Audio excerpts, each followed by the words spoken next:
At ito naman ang pinakamaliit sa grupo. Tawagin na natin ang Team Makli! Light, camera, make over! Di na ako makakapunta.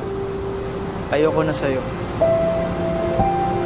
Bayan, lagi na lang busted.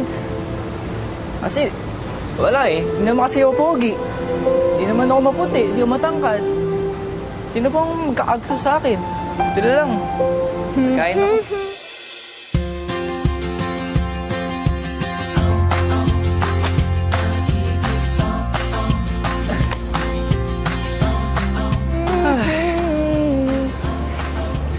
Ano ba?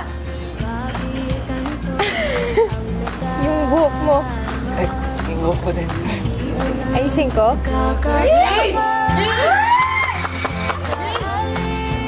Yung buhok ko din medyo wala sa dahinga.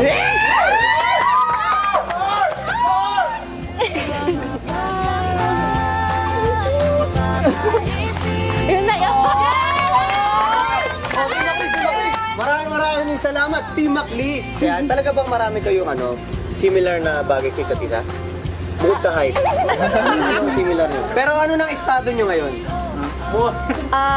Maliit pa din. Maliit pa din. Maraming salamat, Team Maklis. Thank you! Thank you so much. Sana nagustuhan nyo ang makeover ng 5 pares ngayon.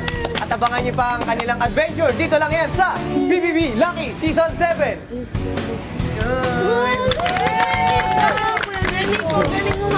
Wala ka! Hanggang kinabukasan, maganda pa rin ang mood ni na Elise at McCoy. Napapansin ko kayo na mas naging komportable kami lalo. Si Makoy mag-ano nung dream house ko gagawa. Pagkatapos siyang gumawa ng bahay para sa pamilya na. Nakikilala pa namin talaga ang isa't isa, di lang pagdating sa ugali namin, kundi yung mga kakayanan po namin. Binayad pa naman. Ah, sorry.